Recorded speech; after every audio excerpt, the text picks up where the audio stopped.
Selamat pagi pemirsa, sektor transportasi bus untuk kesekian kalinya menjadi pembunuh manusia. Ada 11 orang meninggal dunia akibat bus rombongan siswa SMK Lingga Kencana Depok mengalami kecelakaan di Jalan Raya Desa Palasari, Kecamatan Ciater, Subang, Jawa Barat pada hari Sabtu kemarin. 9 diantaranya merupakan siswa, 1 guru dan seorang warga Subang pengendara motor yang tertabrak bus pada saat kecelakaan. Sebanyak 27 orang mengalami luka berat hingga harus dilarikan ke rumah sakit di Subang dan 13 lainnya luka ringan. Inilah editorial Media Indonesia di Senin 13 Mei 2024 dengan tema Akhiri Pengabaian Kelaikan Transportasi. Bersama saya Iqbal Himawan.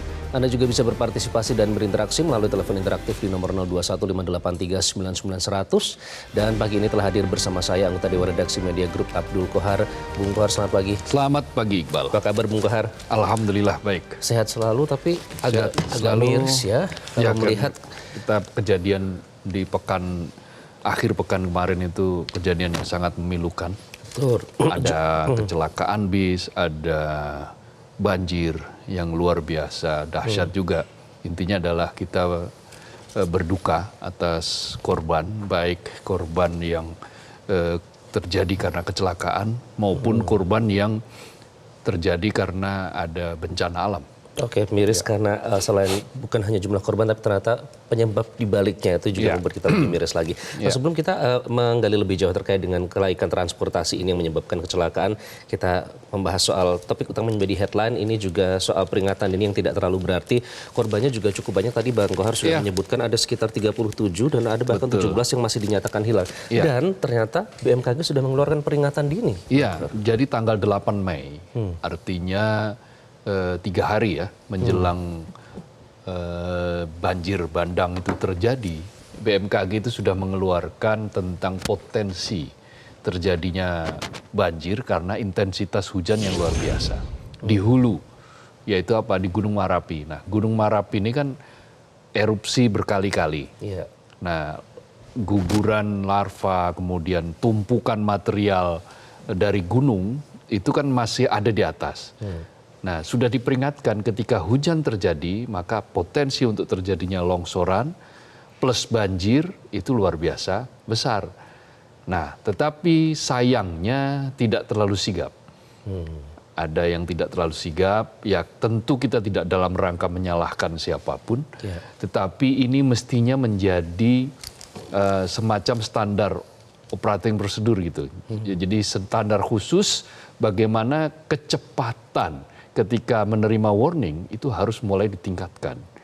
Maka yang terjadi kita saksikan di 3 kabupaten yang tersapu oleh banjir bandang itu ada 37 korban tewas. Ada 17 orang masih dinyatakan hilang. Belum lagi bangunan. Dan ribuan orang sedang pasti akan mengungsi. Karena situasinya memang luar biasa. Orang menyebutnya sebagai banjir lahar dingin. Meskipun beberapa ahli mengatakan lahar itu namanya panas ya, maka ini sebetulnya bukan lahar ya, guguran vulkanik ya, kemudian material vulkanik yang kemudian terkena hujan. Ini yang menyebabkan banjir bandang ini dahsyat dan menyapu orang, bisa tertimbun dan seterusnya. Oke, banjir selanjutnya adalah banjir keluhan dari para mahasiswa dan juga orang tua mahasiswa. Bang Kohar, terkait dengan biaya pendidikan yang mahal. Kemarin sudah ada beberapa mahasiswa yang melakukan unjuk rasa ya. Jadi seharusnya gimana? Maksudnya PTN diminta kreatif, jangan terus bebani mahasiswa. Iya kan, level-level perguruan tinggi negeri kan macam-macam. Ada level yang masih dalam taraf Badan Layanan Umum. Lalu ada level yang sangat tinggi yaitu PTNBH. Yaitu perguruan tinggi negeri yang berbadan hukum. Nah, PTNBH ini punya otonomi untuk mengelola keuangan. Dia subsidinya tidak sebesar ketika Badan Layanan Umum. Dan dia bisa meningkatkan kapasitas menjadi sebuah perguruan tinggi yang elit gitu, perguruan tinggi yang luar biasa hebat. Tetapi sayangnya ujung-ujungnya ketika dia diberi kebebasan untuk menjalankan keuangan, ada otonomi untuk meraih pendapatan dan seterusnya, yang terjadi adalah mahasiswa yang menjadi beban. Mengapa? Karena uang kuliah tunggalnya naik berlipat-lipat. Nah, kita saksikan juga kemudian ruang kuota untuk jalur mandiri itu diperlebar, diperbanyak. Nah, jalur mandiri ini kan misalnya kedokteran di beberapa PTN. Kita saksikan angka iurannya meskipun hanya sekali itu di atas 200. Di atas 200 juta. Itu iuran di awal. Kalau dulu orang menyebut sebagai uang pangkal, ada yang menyebut sebagai uang gedung dan seterusnya dan seterusnya. 200, itu 200 juta. Belum lagi UKT-nya. Yang ada paling tidak ada 5 sampai 6 golongan. Dari mulai 500.000 sampai yang paling tinggi ada 30 juta per semester. Nah, 30 juta per semester itu berat tentu saja bagi mahasiswa, dan kuota untuk yang 500.000 tentu saja persentasenya menjadi semakin sedikit. Nah, inilah yang dikeluhkan oleh para mahasiswa, mengapa proses untuk menjadi perguruan tinggi berbadan hukum ini, lalu kemudian setelah mendapatkan pengakuan sebagai PTNBH, kok justru pendidikannya menjadi semakin mahal.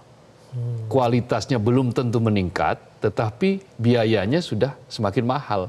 Sumbangan SPP-nya ya, kalau orang bilang, itu sudah semakin mahal. Uang kuliah tunggalnya sudah semakin mahal. Nah, ini yang mestinya dicari formula. Jadi janganlah kemudian PTN ini seperti berdagang. PTN ini kemudian meskipun menyandang PTN berbadan hukum, bukan berarti terjadi kapitalisasi di bidang pendidikan. Menumpuk modal seolah-olah supply and demand. Jadi pelaksanaan perguruan tinggi harus dilakukan dengan cara seperti kayak orang berbisnis. Tidak seperti itu, karena ini lembaga pendidikan yang mestinya utamanya bukan untuk urusan bisnis. Dan sayang sekali bukan label lagi, seperti malah sudah rahasia umum ya. Opini di masyarakat yang terbentuk itu seperti itu saat ini. Ya, karena sudah terbuka kan, eranya sudah terbuka, dan UKT juga sudah bisa diakses secara terbuka. Bahkan perguruan tinggi negeri yang menyelenggarakan ujian mandiri untuk tes saringan masuk secara mandiri, itu berapa mereka harus membayar juga sudah. Semua orang bisa mengakses ya? Iya, semua orang sudah bisa mengakses. Makanya dipelesetkan bukan UKT, bukan uang kuliah tunggal. Uang kuliah tinggi katanya. Uang kuliah tinggi. Kan mestinya uang kuliah tunggal kan? Harusnya uang kuliah tunggal, tapi karena yang terjadi di masyarakat jadi ini harus dicari formulasinya. Ini tidak bisa dibiarkan terus-menerus seperti ini. Oke, meskipun dalam mencari formulasinya itu tidak bisa jalur cepat atau fast track ya. Nah, fast track ini yang didapatkan oleh jamaah haji kita pada saat tiba di Madinah, Bang. Kloter pertama sudah tiba kemarin, kita senang sekali melihat mereka dengan sehat disambut oleh panitia haji di sana. Nah, jadi apa fast track ini? Seberapa menguntungkan bagi kita? Ya, tentu saja ini akan lebih bagus. Kenapa? Karena begitu tiba di bandara di Jeddah atau Madinah, sudah tidak ada pemeriksaan lagi.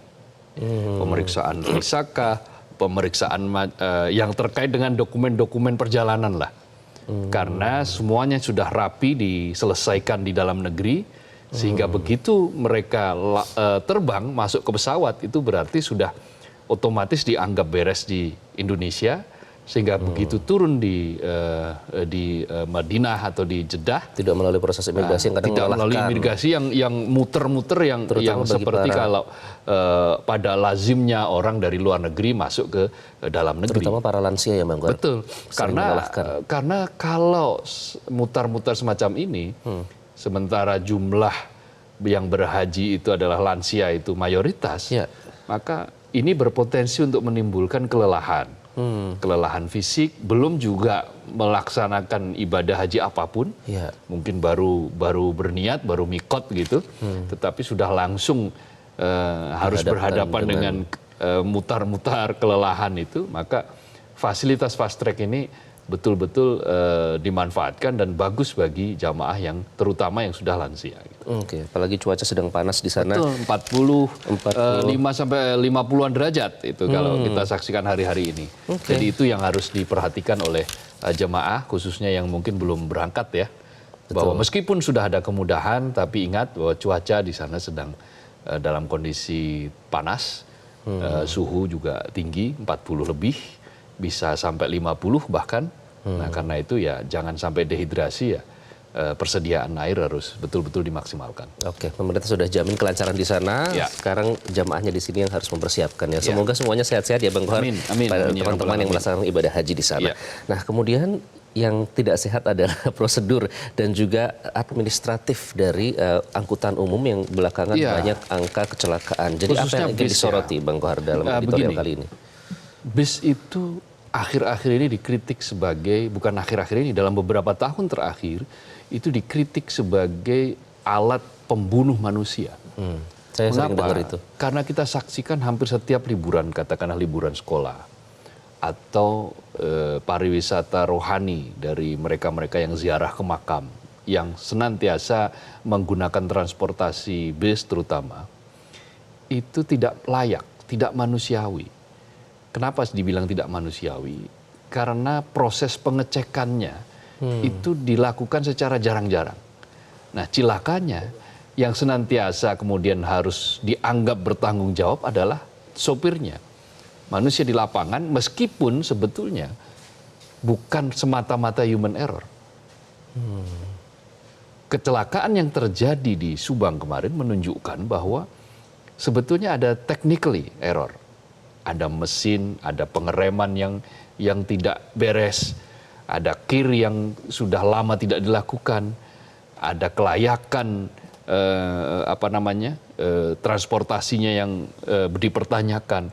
Jadi semua persoalan-persoalan ini muaranya ada di proses ketika pengecekan. Tidak ada pengecekan secara rutin, tetapi kemudian dia paksakan demi mendulang rupiah, demi mendapatkan pendapatan, penghasilan, maka keselamatan diabaikan. Jadi tidak mengherankan apabila ya banyak sekali yang menyebut bahwa angkutan, terutama transportasi bis di kita ini, alih-alih menjadikan transportasi yang nyaman begitu atau yang aman, tapi justru dia menjadi pembunuh. Karena sering kali terjadi kecelakaan di tengah medan yang memang sudah berat. Tetapi kalau transportasinya itu, alatnya itu tidak bermasalah, itu ya mungkin tidak terjadi apa-apa kecuali ada human error dari drivernya.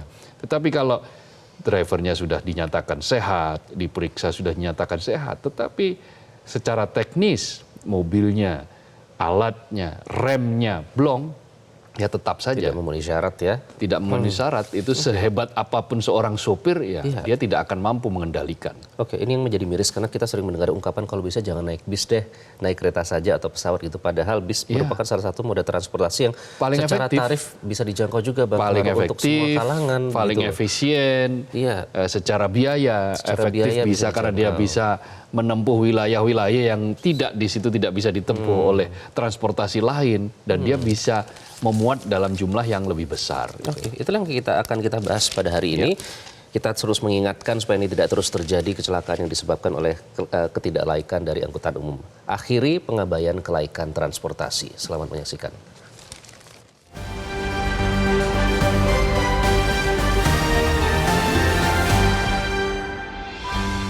Akhiri pengabaian kelayakan transportasi.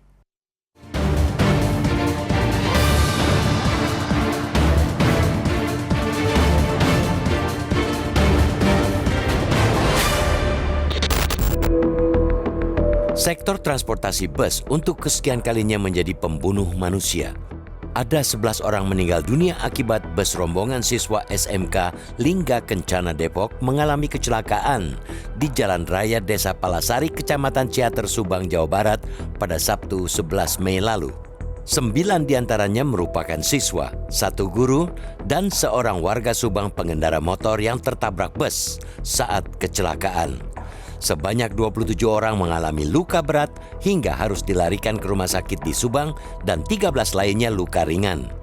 Kecelakaan yang dipicu oleh bus maut Putra Fajar tersebut menyebabkan kendaraan lain terlibat naas, yakni mobil serta 3 sepeda motor. Ini jelas tragedi yang memilukan. Refleksi mendalam tentang masalah keamanan transportasi harus terwujud lewat evaluasi yang tak sekadar formalitas. Mau sampai kapan nyawa anak bangsa terus melayang akibat kecerobohan berulang seperti itu? Belakangan terungkap bahwa bus Putra Fajar tersebut sebenarnya sudah tidak layak jalan. Bus ini beroperasi sejak 2006 dan dari mulut pengemudi terucap bahwa di tengah perjalanan kendaraan angkut ini sempat mengalami masalah pada mesin. Bahkan sampai harus berhenti saat mengangkut rombongan siswa. Namun sayangnya sopir bus tetap memaksakan untuk melanjutkan perjalanan. Padahal medan perjalanan yang ditempuh terbilang berat dan membutuhkan kendaraan dengan kondisi prima. Berdasarkan olah tempat kejadian dan pemeriksaan saksi, polisi menduga kecelakaan dipicu rem blong dan tidak ditemukan jejak rem di TKP. Mari dudukan perkaranya. Ada dugaan akar masalahnya dengan dua yang terlibat. Dalam hal ini, manusia sebagai pengemudi kemudian kendaraan yang dikendalikan. Dua unsur ini yang harusnya prima dan layak jalan demi mencegah kecelakaan yang bisa merenggut nyawa seperti yang dialami para siswa SMK Lingga Kencana Depok itu. Satu bermasalah akan beresiko, apalagi ternyata jika kedua-duanya. Namun ternyata kelayakan mesin bus tak jadi prioritas. Sayang, sungguh sayang. Seakan-akan keselamatan jiwa tak ada harganya. KNKT dan kepolisian harus melakukan penyelidikan mendalam pasca kecelakaan ini. Sanksi berat bisa dijatuhkan kepada sopir hingga PO bus apabila terjadi bahwa selama ini perusahaan bus lalai dan menggunakan kendaraan beresiko untuk mengangkut penumpang. Bahkan izin PO bus bisa dicabut untuk selama-lamanya. Yang juga krusial adalah peran regulator, yaitu Kementerian Perhubungan yang harus membabat habis perusahaan bus tak berizin hingga PO nakal. Pada awal tahun ini disebutkan bahwa dari hasil pemeriksaan data regulator, hanya sekitar 36% PO bus pariwisata yang memenuhi administrasi. Artinya, ada 64% yang tidak memenuhi syarat administrasi. Bila dalam hal administrasi saja sudah bermasalah, bagaimana lagi dengan kepastian kelayakan jalan dan proses KIR yang lebih rinci? Mobilitas adalah kebutuhan manusia yang cukup mendasar karena dalam aktivitasnya harus berpindah dari satu tempat menuju tempat yang lain. Maka dari itu, kebutuhan mobilitas mesti dipenuhi dengan alat transportasi yang layak, aman, dan nyaman. Amat miris rasanya apabila alat transportasi yang seharusnya aman dan nyaman justru menjadi gerbang menuju ajal. Jangan biarkan nyawa yang terenggut hanya berakhir dengan air mata, kesedihan, dan kemarahan. Masih akan ada rombongan penumpang bus yang pada hari ini dan seterusnya melakukan perjalanan. Setiap pemangku kepentingan harus turun tangan dan transparan dalam sanksi dan evaluasi agar tak lagi putra fajar lainnya. Jika sampai tak ketatnya pengecekan PO bus memosisikan penumpang ibarat hanya beruntung menumpang kendaraan layak, sementara lainnya ketiban buntung menaiki yang tidak layak. Jangan pernah berjudi dengan nyawa manusia, karena nyawa bukan untuk dipertaruhkan di jalanan.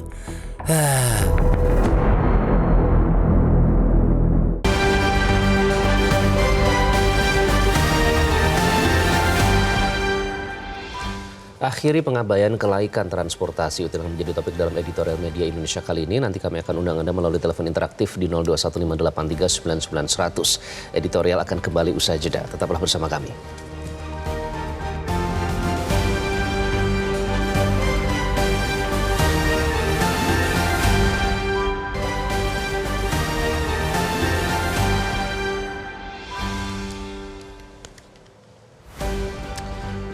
Anda kembali di editorial media Indonesia. Pemirsa, ada anggapan bahwa sektor transportasi bus ini untuk kesekian kalinya ini menjadi pembunuh manusia. Nah, ini terkait dengan kelaikan transportasi yang harus terus dikritisi supaya tidak terjadi kejadian serupa. Nah, untuk membahasnya kita akan membahas lebih lanjut melalui sambungan telepon dengan Joko Setiawarno, Wakil Ketua Pemberdayaan dan Pengembangan Wilayah Masyarakat Transportasi Indonesia atau MTI Pusat. Pak Joko, selamat pagi, apa kabar? Pagi Mas Bro, sehat selalu.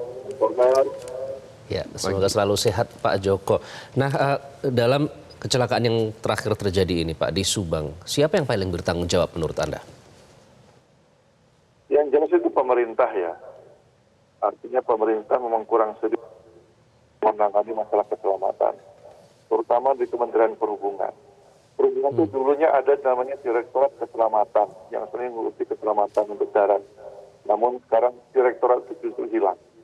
Ini yang jadi persoalan serius ya. Belum lagi kalau ada kecelakaan seperti ini ini yang selalu jadi tumbalnya itu supir. Tidak pernah namanya pengusaha atau pihak lain yang berperkara itu bisa diperkara sampai pengadilan. Dan akhirnya ya selalu terulang. Dan saya yakini itu tiap hari, terus kalian satu mesti ada kecelakaannya, kalau nggak remblong, supirnya ngantuk, selalu begitu aja. Tiap hari terjadi seperti itu, cuman yang diberitakan itu adalah yang kecelakaan, yang meninggalnya, yang nggak meninggal sudah nggak diberitakan lagi, bosan mungkin medianya untuk menulis. Oke, jadi itu yang menyebabkan terjadinya berulang-ulang ya, Pak Joko. Tapi kalau kita lihat ini kan ada alasannya. Yang pertama ada remblong ya, artinya dari kelaikan bus itu sendiri menjadi pertanyaan. Dan meskipun katanya sudah dicek. Kemudian fakta lain adalah perizinan. Ini ternyata sudah kadaluarsa dan sebenarnya sudah tidak bisa digunakan lagi sebagai bus pariwisata. Nah, bagaimana Anda melihat hal ini? Ya, kebanyakan hampir sebagian besar ya, kecelakaan bus wisata itu dilakukan oleh bis wisata yang tidak berizin. Ya seperti ini salah satunya. Jauh begitu. Padahal perizinan sekarang itu jauh lebih mudah lah, bisa online. Tidak perlu mereka berbondong-bondong ke Jakarta. Tapi ternyata, mungkin saya koreksi ya, yang terdaftar itu dari 16.000 itu cuma 62%. Jadi sekitar 6.000-an, ya 10.000 terdaftar, 6.000-an itu tidak terdaftar, dan itu yang sering digunakan oleh masyarakat karena tarifnya murah, tarif sewanya.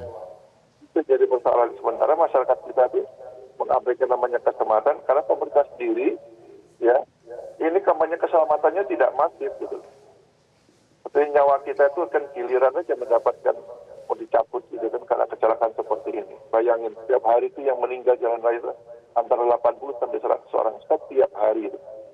Ya, utama sepeda motor. Tapi ini kan konyol, yang meninggal itu sebagian besar itu setiap produktif ya, seperti anak-anak kita yang meninggal hari ini kemarin itu. Ini yang kita miris kan. Bahkan ada mahasiswa yang mau diwisuda kali ini, IP-nya dia cum laude, gara-gara dia nabrak truk meninggal tidak bisa diwisuda.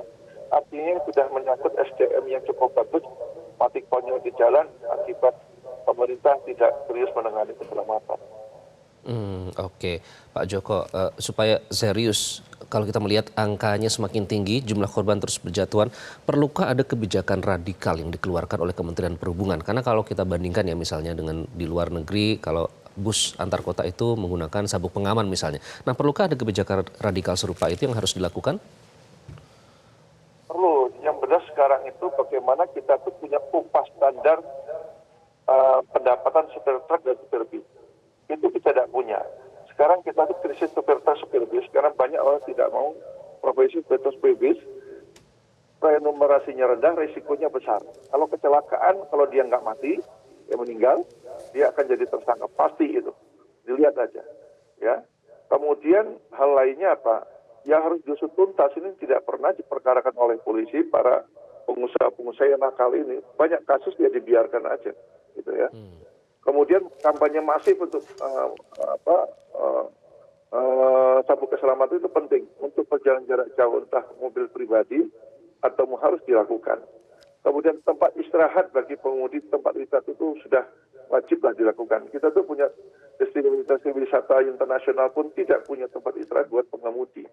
Ini kan miris kan? Dan setiap bis wisata wajib 2 pengemudi, jangan 1. Kalau kita lihat kecelakaannya itu rata-rata di atas jam 12. Bisa jadi remblong atau pengemudinya ngantuk. 2 hal itu yang sering terjadi.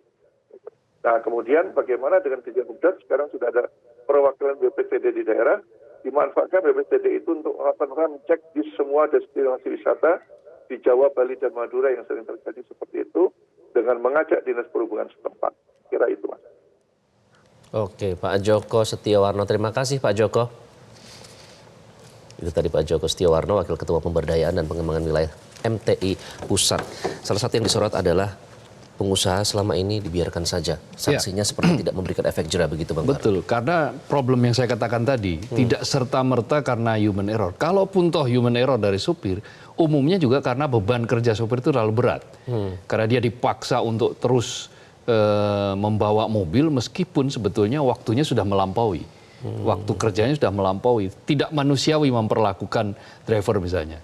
Demi apa? Karena memang ya demi untuk mendapatkan keuntungan lebih bagi drivernya itu sendiri juga. Dan dia kadang juga dituntut untuk memeriksa mesin itu. Betul. Nah, padahal mestinya tugas pemeriksaan mesin, tugas kir dan seterusnya itu harusnya ada divisi tersendiri.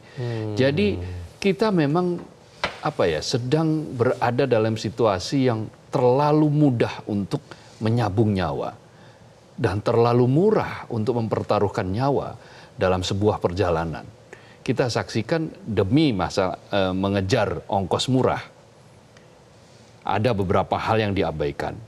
Kir yang mestinya sudah dilakukan setiap saat, setiap periodik, setiap bulan katakanlah seperti itu, ternyata ini sudah 1 tahun. Bis yang membawa yang kecelakaan ini kan terakhir di Kir itu tanggal 6 Juni 2023. Tahun lalu. Tahun lalu, 2023. Artinya sudah hampir 1 tahun. Ini tidak diuji lagi. Ini yang ketahuan ya? Ini yang ketahuan. Belum lagi yang terkait dengan usia bis misalnya. Layak dan tidak. Kapan berbagai macam onderdilnya ini diperbaharui. Itu mestinya harus ada catatan seperti itu. Ya. Catatan yang betul-betul menunjukkan fakta bahwa itu memang layak. Nah, sementara yang terjadi saat ini, kalaupun toh misalnya sebetulnya tidak layak, karena dengan kepentingan tertentu, dengan membayar sejumlah uang tertentu, kadang-kadang bisa juga kemudian yang tidak layak menjadi layak. Ini kan permainan-permainan yang sangat membahayakan bagi para penumpang. Apakah dia itu pariwisata atau untuk penumpang transportasi umum. Oke, Bang, ini menarik soal kir tadi. Itu kan artinya kalau misalnya sudah sejak tahun lalu ternyata sudah kadaluarsa. Seharusnya kan itu ada database-nya ya. Iya. Nah, kalau untuk keselamatan bukankah seharusnya pihak berwenang itu mengetahui ada berapa unit yang sudah lewat kirnya dan apalagi prosesnya sudah dimudahkan katanya bisa melalui online. Ada banyak hal yang menjadi persoalan. Seperti kayak tadi dihilangkannya Direktorat Jenderal Keselamatan di Kementerian Perhubungan. Seolah-olah bahwa keselamatan sudah tidak menjadi masalah. Padahal faktanya yang kita saksikan adalah dalam setiap saat, setiap periodik, hampir selalu ada kecelakaan yang melibatkan transportasi umum, khususnya bis misalnya. Nah, ini kan menunjukkan bahwa sebetulnya belum ada perubahan signifikan. Atau jangan-jangan malah stuck. Bahwa proses menuju dari yang tadinya biasa-biasa saja, kemudian naik level menjadi selamat, itu belum berlaku, belum ada. Tetapi kemudian direktoratnya sudah malah dihilangkan. Ya? Nah, dengan alasan katakanlah misalnya ada Komite Nasional Keselamatan Transportasi. Tidak bisa seperti itu. Harus ada wilayah yang memang betul-betul serius menangani ini. Karena faktanya di lapangan kita saksikan hampir setiap bulan kita saksikan kan ada transportasi yang kecelakaan semacam dengan itu. jumlah korban yang tidak sedikit. Dengan jumlah korban yang satu korban pun sebetulnya sudah cukup besar. Nah, ada sebuah, kalau di Islam itu ada hadis yang berkali-kali saya sampaikan di forum ini. Wakafa bil mauti wa izo. Dan cukuplah kematian itu sebagai nasihat, sebagai penasihat.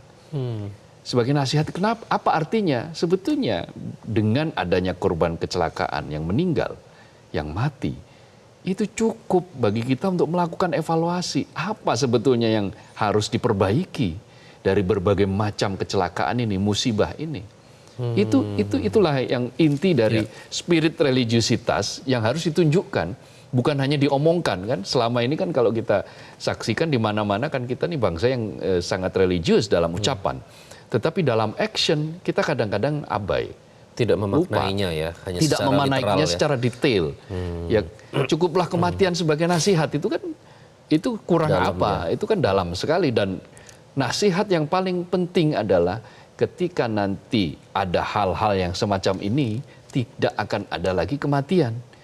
Karena apa? Karena semua sudah direncanakan dalam konteks pemeriksaan dilakukan, perencanaan bahwa tanggal sekian harus sudah dikir, kemudian semua proses harus dicek satu persatu, apalagi ketika situasi medan mungkin licin atau curam dan seterusnya. Sopir secara berkala harus dicek secara kesehatan, baik kesehatan psikologinya, maupun kesehatan fisiknya, Iya. supaya segar, betul-betul segar, dan dicek juga berapa jam dia sudah membawa transportasi tersebut. Jangan kemudian langsung tektokan, nggak pernah istirahat, nggak pernah tidur. Ya itu juga ada potensi. Karena itu bisa terus bergulir ya, berawal Betul. dari satu hal kemudian bisa ke hal yang Iya. lain, akhirnya menjadi bencana ya. Bisnya sehat, supirnya juga harus sehat, ya perusahaannya juga harus sehat, juga dengan administrasi yang benar. Dan itu yang seringkali abai di sini, yaitu tidak ada pengusaha yang, hampir tidak ada pengusaha bis yang mendapatkan efek jera dari kejadian-kejadian yang sudah berulang-ulang ini. Oke, tadi saya agak terusik dengan Dirjen Keselamatan dan KNKT, bukankah itu ranah dan kewenangannya berbeda ya Pak Berbeda, Kohar ya? tentu saja berbeda. Nanti kita akan bahas lebih lanjut dan kami juga undang Anda pemirsa untuk memberikan opini Anda dalam editorial Media Indonesia kali ini, namun kami harus jeda terlebih dahulu. Tetaplah bersama kami.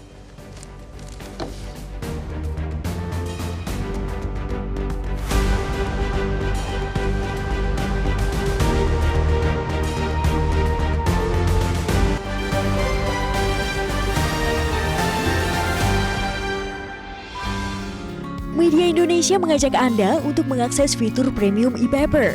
Dengan sajian konten berbasis intelektual dan meneguhkan kebangsaan, Media Indonesia tampil dengan lebih dinamis melalui e-paper Media Indonesia yang dapat Anda akses kapan saja, di mana saja. Caranya mudah, download aplikasi Media Indonesia di Android atau ketik link e-paper.mediaindonesia.com atau bisa scan QR code pada layar kaca Anda. Klik tab e-paper di bagian samping layar tablet Anda, daftarkan data diri, serta pilih paket berlangganan e-paper Media Indonesia sesuai dengan kebutuhan Anda. Nikmati juga bonus spesial tambahan 4 halaman rubrik fokus setiap hari. Semua bisa Anda dapatkan hanya di e-paper Media Indonesia. Untuk informasi lebih lanjut, hubungi customer service di nomor 0811 1201 2018 atau kunjungi media sosial @mediaindonesia. Media Indonesia, referensi bangsa.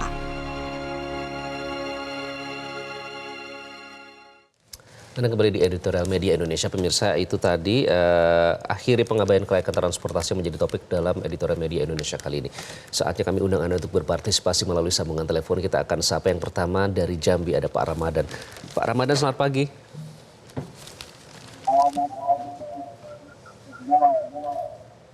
Mohon maaf suaranya kurang jelas. Pak Ramadan agak bergema. Mungkin bisa dimatikan TV-nya Pak, mendengarkan dari telepon saja. Ya, Oke. Sudah jelas, silakan Pak Ramadan. Terima kasih Metro. Kejadian seperti ini selalu terulang terus. Padahal negeri ini sudah disiapkan perangkat yang selengkap-lengkapnya. Ada DPR, Komisi Perhubungan. Itu wakilnya rakyat untuk mengawasi kerja-kerja pemerintah di negeri ini. Ada Menteri Perhubungan, adalah wakilnya negara untuk memperbaiki perhubungan yang dinikmati oleh rakyat kecil. Ada KNKT yang meneliti, yang mengamati perjalanan perhubungan itu. Ketiga institusi ini apakah sudah bekerja dengan baik atau belum? Dinas Perhubungan, Menteri Perhubungan, Departemen Perhubungan beradanya di mana? Wakilnya rakyat DPR tempatnya di mana? Maka untuk ke depan berharap DPR supaya bicara tentang kejahatan yang sangat sadis ini. Ini murni kelalaian pemerintah. Maka itu harapan kami rakyat kecil kepada DPR supaya bekerjalah dengan sebaik-baiknya sebagai wakil rakyat untuk memperbaiki apa kelola pemerintahan. Baik, terima kasih Pak Ramadan. Jadi ditunggu ya kinerja dari DPR sebagai wakil rakyat dan juga sinergi dengan Kementerian Perhubungan dan KNKT. Selanjutnya ada Pak Ondo di Bekasi. Pak Ondo, selamat pagi. Selamat pagi Bung Iqbal, selamat pagi Bung Kohar. Pagi Pak. Pagi, silakan Pak Ondo. Ya, pertama saya turut berduka cita atas meninggalnya 9 anak-anak siswa SMK dan 1 guru dan 1 juga penduduk setempat. Satu lagi, saya juga turut berduka cita walaupun tidak meninggal kepada supir yang dia bukan ahli mesin, dia bukan ahli rem, dia hanya melaksanakan tugas perintah dari PO. Jadi yang lain korban tapi PO-nya selamat. Nah ini bagaimana? Capek ini Metro TV menyuarakan hal-hal yang berhubungan seperti ini terjadi kepada Dinas Perhubungan. Ini coba disuarakan ke DPR saja. Apa sih tugas DPR itu kok yang begini-begini berlanjut terus? Coba saya sarankan ini alat transportasi angkutan pariwisata itu atau yang lain itu dibatasi 15 tahun. Tidak boleh lebih untuk beroperasi seperti di Jepang itu dibatasi. Jadi kalau dia sudah lewat waktunya, ya sudah tidak boleh beroperasi lagi. Misalnya 10 tahun atau 15 tahun, ini udah 18 tahun nih mobil. Jadi saya meminta ini terakhir, selain transportasi, tragedi tersebut juga karena kegiatan wisuda oleh sekolah itu dilakukan di luar kota. Kita ini dulu mungkin nggak ada ya yang begitu ya. Udah serahkan aja di sekolah. Apa ya? Kecuali itu statutur. Satu lagi misalnya, PO-nya tuh harus diberi sanksi. Jangan supirnya saja. Kalau perlu seumur hidup tidak boleh lagi itu beroperasi. Coba yang penting kan kita PO sehat, bus sehat, supirnya sehat, dan jalanan juga sehat, maka tragedi ini tidak akan terjadi. Kir itu dicek pasti itu. Kadang-kadang kir bisa keluar tapi dengan bayar. Terima kasih. Baik, terima kasih Pak Ondo, singkat padat jelas. Selanjutnya Bu Ong Mehwa dari Pejaten, Jakarta. Bu Ong, selamat pagi. Selamat pagi Mas Iqbal, Mas Kohar. Assalamualaikum warahmatullahi wabarakatuh. Waalaikumsalam warahmatullahi wabarakatuh. Silakan Bu menanggapi kecelakaan ini Bu. Saya ikut berduka cita bagi almarhum, almarhumah. Semoga arwahnya diterima di sisi Allah. Amin. Jadi terulang kembali kecelakaan mengakhiri kelaikan transportasi. Nah ini siapa yang disalahkan, Bang Iqbal? Pemerintah atau DPR atau Menteri Perhubungan atau yang punya bus? Karena ini dari 2006 mereka sudah memiliki ini. Tentunya tidak layak, tapi dipaksakan untuk cari duit. Apalagi kemarin pandemi. Tentunya bus-bus itu tidak jalan, Bang Iqbal. Nah sekarang dengan terjadinya perpisahan SMK Kencana yang ada di Depok, terjadilah dengan alasan rem blong. Lalu bagaimana? Nah, yang Ibu tekankan di sini, Bang Iqbal, bagaimana kir ini? Tentunya untuk bus bisa layak jalan, kir itu harus layak, bukan terbang, bukan suratnya, bukan sopirnya yang datang ke ini perhubungan. Kan harus mobilnya sehat, sopirnya juga sehat, lalu yang punya juga sehat, bukan mau mencari uang melulu. Nah akhirnya kan keselamatan tidak diperhatikan kan Bang. Inilah terjadi lagi, semoga tidak terjadi ya Mas. Baik, kita harapkan ini yang terakhir ya. Ya, assalamualaikum terima kasih Bu Ong. wabarakatuh. Waalaikumsalam warahmatullahi wabarakatuh. Yang disorotin tadi kompak ya DPR. Fungsi DPR apakah bisa berpengaruh dalam hal ini Bang Kohar? Iya, kan DPR mewakili rakyat itu setiap kali selalu menyelenggarakan rapat ya, rapat dengan eksekutif. Nah dalam konteks ini Komisi Bidang Perhubungan punya partner kerjanya juga dengan Kementerian Perhubungan. Nah ini problem serius yang harus terus-menerus diungkapkan. Nah fungsi-fungsi dari pemerintah sebagai pelaksana, sebagai eksekutor, sebagai eksekutif, dan kemudian bersama-sama DPR juga sebagai regulator mengatur, ini harus dicarikan formula yang pas bagaimana misalnya kewajiban katakanlah bukan hanya imbauan, perusahaan-perusahaan bis itu melengkapi setiap kursi itu dengan sabuk pengaman. Itu akan meminimalisasi terjadinya korban apabila ada segala sesuatu yang kecelakaan lah ya. Itu bisa meminimalisasi korban.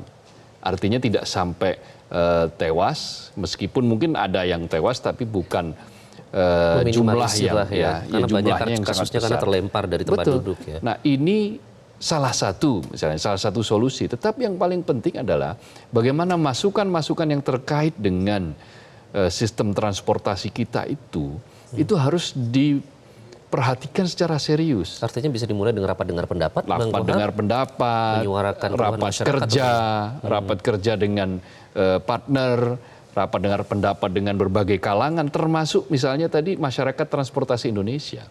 Itu sudah sangat sering ya, itu memberikan masukan, ya, memberikan kritik, memberikan laporan bahwa banyak sekali perusahaan bis nakal yang mengakali izin, mengakali KIR dan seterusnya yang mestinya harus ditindak.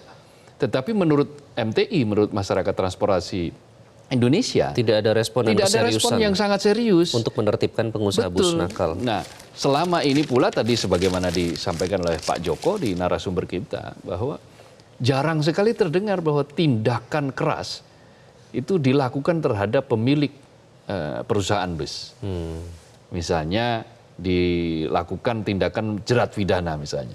Selama ini yang terjadi, ya kalau jerat pidana, sopirnya masih hidup, ya sopirnya yang dijerat pidana. Padahal kan sopir itu belum tentu dia yang maunya dia gitu loh. Belum tentu dia yang menjalankan, tetapi dia dipaksa untuk jalan karena atas dasar kebutuhan. Dipaksa untuk mengecek kondisi mesin juga, padahal itu bukan bukan wewenang dia, bukan pekerjaan dia. Nah, ini kan sesuatu yang salah, yang secara sistem ternyata tidak dijalankan secara baik. Jadi semahal apapun mestinya sistem transportasi menuju sebuah transportasi yang aman itu harus dibeli. Semahal apapun itu harus dibayar. Daripada nanti yang terbayar itu adalah nyawa yang nilainya sangat-sangat tinggi, tidak bisa dibayar lagi itu dengan materi, tidak ternilai. Jadi apa yang dikatakan oleh para penelpon tadi, intinya adalah mereka ini sebetulnya sudah pada tahap yang sangat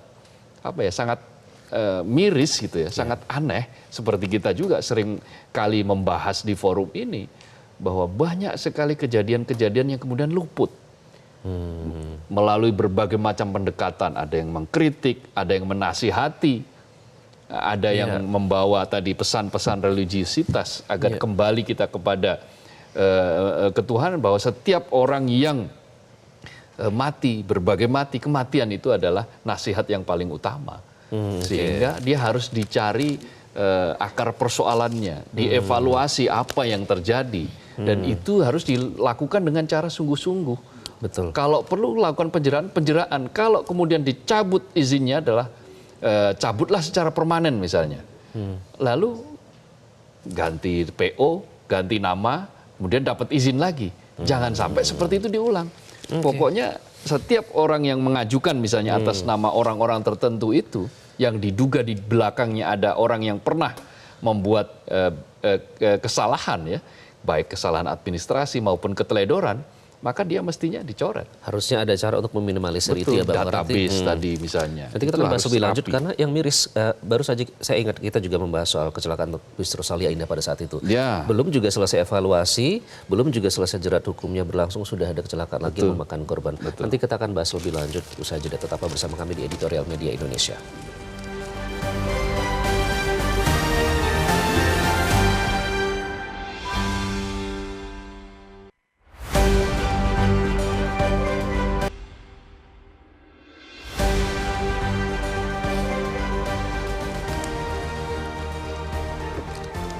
Anda kembali di Editorial Media Indonesia, pemirsa. Bagaimana mencegah agar kecelakaan ini tidak lagi terulang, terutama terkait dengan kelaikan transportasi. Jadi secara sistem sebenarnya ada yang bisa dilakukan untuk meminimalisir karena biar bagaimanapun sampai kapanpun oknum-oknum yang tadi Anda sebutkan itu masih akan terus ada, Bang Kohar. Ya, harus ada tindakan yang sangat-sangat tegas dan keras. Disiplin juga harus sangat tinggi. Karena begini, kebanyakan bis-bis pariwisata itu dulunya adalah bis antar kota, antar provinsi, kemudian antar kota dalam provinsi. Pernah dilakukan. Dia plat kuning, lalu kemudian dia dijual, lalu kemudian diganti plat hitam, warna platnya nomor ya, itu menjadi plat hitam, lalu kemudian sedikit dicat dan seterusnya menjadi bis pariwisata. Padahal secara standar dan spek harusnya berbeda. Harusnya berbeda, dan itu sudah tidak layak. Kalau sudah berkali-kali dalam kilometernya itu dipakai untuk bis akap antar kota, antar provinsi atau antar kota dalam provinsi, mestinya ya dia sudah tidak bisa lagi dipakai untuk pariwisata. Tetapi karena selama ini ya mungkin menurut mereka wah sayang ini, rugi kita. Nah, nggak bisa seperti itu. Cara kita dalam mengalkulasi nyawa itu terlalu murah. Seorang sering mengatakan sih itu terlalu murah. Jadi sementara cara sudah murah, penanganannya juga sangat teledor. Karena ada temuan dari data yang didapatkan itu karena banyak remblong dan bis yang keropos. Bis yang keropos ya itu tadi. Karena sudah terlalu lama dipakai, usianya lama, kilometer pemakaiannya juga sudah sangat banyak. Seperti tadi yang saya katakan, dia dulunya adalah bis akap, bis antar kota antar provinsi, bis antar kota dalam provinsi, lalu kemudian sudah mulai uzur gitu, dijual masih laku, lalu kemudian dikumpulkan, ya. Dikasih cat sedikit-sedikit, Kelihatan mesinnya baru. juga diperbaiki sedikit-sedikit.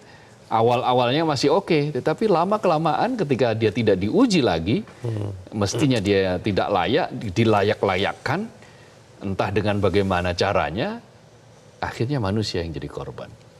Nah tadi dikatakan misalnya, ya jangan study tour, nah itu kan kita tidak bisa mencegah. Ya. Setiap orang ingin punya kenangan lah ya. Termasuk mereka-mereka yang Perpisahan ya, kemarin perpisahan teman-teman itu. SMK ya. Nah, meskipun beberapa di antaranya akhirnya berpisah untuk selama-lamanya. Itu adalah sebuah kepedihan. Tetapi mestinya alat transportasi itu harus jauh dari kesan sebagai pembunuh, sebagai mesin pembunuh. Faktanya sampai saat ini sebagian alat transportasi kita saksikan masih menjadi mesin pembunuh. Bukan hanya mesin pembunuh tunggal, tapi mesin pembunuh untuk orang dalam jumlah yang banyak. Artinya sinergi ini dibutuhkan, Bang Kohar. Tadi Bang Delapan menyatakan bahwa perlu sinergi DPR dengan Menteri Perhubungan dan KNKT pun harus dimasukkan mereka harus Betul, ditaruh serius. poin-poin yang disampaikan oleh misalnya komunitas seperti kayak organisasi kayak MTI, itu sangat penting. Berbagai macam riset, temuan, itu juga penting untuk dijadikan bahan evaluasi. Supaya apa? Supaya ke depan kita tidak menemukan lagi peristiwa-peristiwa serupa. Kita tidak menyaksikan lagi anak-anak kita, orang-orang lain, tetangga-tetangga kita. Itu kemudian menjadi korban yang mestinya tidak perlu. Korban karena kecerobohan, korban karena keteledoran, korban karena perusahaan nakal. Yang secara administrasi tidak beres, yang secara pengujian alat transportasi juga tidak beres. Atau barangkali tidak beresnya juga terjadi karena ada kong kali kong. Nah ini semua mental korup semacam ini yang sangat membahayakan bagi orang lain. Tidak hanya membuat orang miskin tapi membuat orang mati. Bukan karena mati kelaparan, mati karena kecelakaan kalau dia di sektor transportasi. Itu harus dicegah. Harus diberantas, harus di stop. Akhiri, sekali lagi akhiri. Jangan sampai ada lagi anak-anak kita atau generasi-generasi kita yang menjadi korban. Anak bangsa yang menjadi korban dari sebuah praktek-praktek semacam ini. Oke, kita nantikan keseriusan dan juga komitmen dari yang memiliki kewenangan. Mudah-mudahan kita bicara yang terakhir karena setelah ini tidak ada peristiwa serupa. Betul, tentu saja kita berharap juga tadi kalau harapan penelpon juga berharap segera dilakukan para wakil rakyat kita bisa diawali dengan RDP atau rapat kerja paling tidak membahas dan memberikan sanksi yang lebih menjerahkan kepada mereka yang menimbulkan korban ini. Terima kasih Bang Kohar. Terima kasih Iqbal. Seperti yang dikatakan, semoga ini menjadi yang terakhir kita membahas terkait dengan kecelakaan transportasi ini.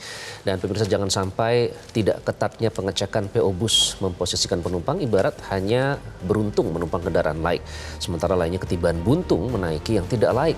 Jangan pernah berjudi dengan nyawa manusia, karena nyawa bukan untuk dipertaruhkan di jalanan. Demikianlah editorial Media Indonesia hari ini. Saya Iqbal Himawan, terima kasih sudah menyaksikan. Sampai jumpa.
Jelajahi cara baru mendapatkan informasi. Download Metro TV Extend sekarang.